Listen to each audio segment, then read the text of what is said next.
ಕಾಪಾಡಿ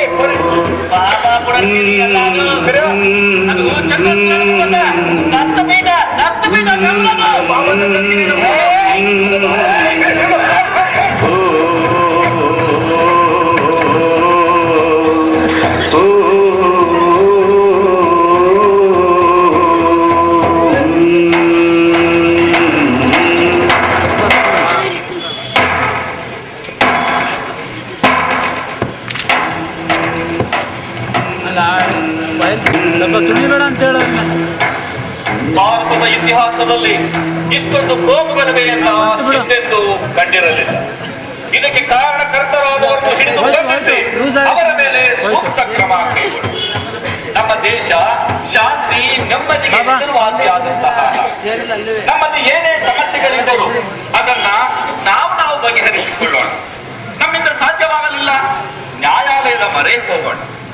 ಶಾಂತಿ ಸಮೃದ್ಧಿಗೆ ಹೆಸರುವಾಸಿಯಾಗಿರುವಂತಹ ನಮ್ಮ ದೇಶದ ಹೆಸರನ್ನ ಉಳಿಸೋಣ. ವಿದೇಶಗಳೊಂದಿಗೆ ಸಹಬಾಳ್ವೆಯನ್ನ ನಡೆಸೋಣ. ಬನ್ನಿ, ನಾವೆಲ್ಲರೂ ಒಂದಾಗಿ ನಮ್ಮ ದೇಶದ ಹೆಸರನ್ನ ಉಳಿಸೋಣ. ನಮ್ಮ ದೇಶದಲ್ಲಿ ಶಾಂತಿ ನೆಮ್ಮದಿ ಕಾಪಾಡಲು ಸಕಲ ಜನತೆ ಸಹಕರಿಸಬೇಕೆಂದು ವಿನಮ್ರವಾಗಿ ಶಾಂತಿಯನ್ನು ಬಯಸುವುದು ಈ ನಮ್ಮ ಸಮಬಾಳು ಸಮಪಾಲು ಎಂದು ಎಲ್ಲರಿಗೂ ಕೂಡ ತನ್ನ ಧ್ಯೇಯಧೋರಣೆಗಳನ್ನ ಹೇಳುತ್ತಾ ಇದೆ. ದೀನರ, ದಲಿತರ, ಅಲ್ಪಸಂಖ್ಯಾತರ, ಸಮಾಜದಲ್ಲಿ ಶೋಷಿತರಾದವರ ಏಳಿಗೆಗೆ ಶ್ರಮಿಸುತ್ತಾ ಇದೆ ಈ ನಮ್ಮ ಧರ್ಮ. ಮಕ್ಕಳೇ, ಏತಕ್ಕಾಗಿ ನೀವು ಈ ಹೊಡೆದಾಡುವಿರಿ? ತೆಗೆದುಕೊಳ್ಳಿ.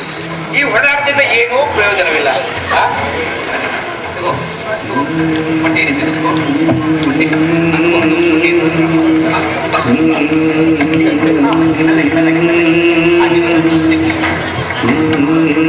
ನೋಡಿ, ನೀವುಗಳು ನಿಮ್ಮ ಧರ್ಮದಲ್ಲಿ ಇದ್ದರೆ ನಿಮಗೆ ಯಾವುದೇ ರೀತಿಯ ಏಳಿಗೆ ಇಲ್ಲ.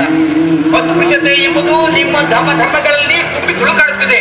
ಇದಕ್ಕೆಲ್ಲ ಏಕೈಕ ಮಾರ್ಗವೆಂದರೆ, ವಿಮೋಚನೆ ಎಂದರೆ ನೀವೆಲ್ಲರೂ ಸೇರಿ ನಮ್ಮ ಧರ್ಮಕ್ಕೆ ಬಂದುಬಿಡುವುದು. ಹಿಂದೂ, ಬೌದ್ಧ, ಸಿಖ, ಜೈನ, ಮುಸಲ್ಮಾನ ಎಲ್ಲರೂ ಬಂದುಬಿಡಿ. ಸಂತೋಷದಿಂದ ಇರೋಣ, ಜಗತ್ತನ್ನೇ ಆಳೋಣ. ಬಂದುಬಿಡಿ ಮಕ್ಕಳೇ, ಬನ್ನಿ.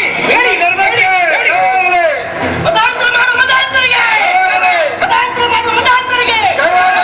ಜಗತ್ತಿನ 52 ಸಂಸ್ಕೃತಿಗಳನ್ನು ಹಾಳು ಮಾಡುವುದು ನಮ್ಮ ದೇಶಕ್ಕೆ ಬಂದಿದ್ದಾರೆ.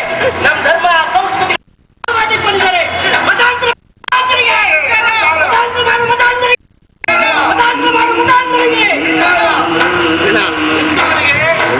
ನಮ್ಗಿದೇ ದೇಶ.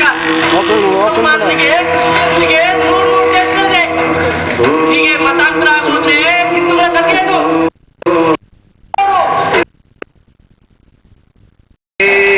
ಮರೆತು ಬಿಟ್ಟರೆ ಶಾಂತಿ ಸಿಗುವುದು ಉಂಟೆ.